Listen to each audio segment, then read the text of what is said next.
Hello guys, welcome to my channel. आज मैं बजरंगबली का मूर्ति बना के दिखाऊंगा स्टेप बाय स्टेप। तो फॉलो कीजिए शुरू से एंड तक। पहले मैं वायर से इस मूर्ति का स्ट्रक्चर बना के रखा था। उसके बाद देखिए मैं कैसे मिट्टी लगा के हनुमान जी तैयार कर रहा हूँ। तो आप लोग बने रहिए शुरू से एंड तक।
आप लोग मुझे फेसबुक और इंस्टाग्राम पे भी फॉलो कर सकते हो।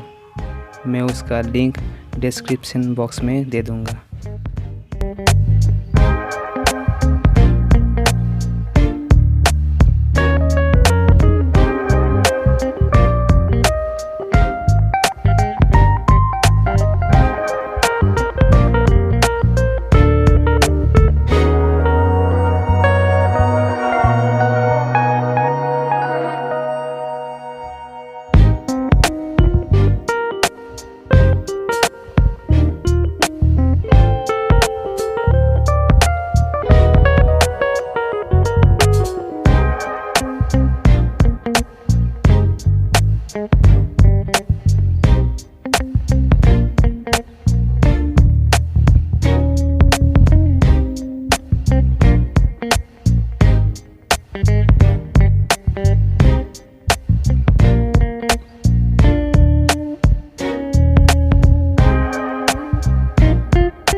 तो गाइस, कैसा लगा इस हनुमान जी का मूर्ति आप लोगों को कमेंट करके ज़रूर बता देना और सब्सक्राइब करना मत भूलना। Thank you so much for watching.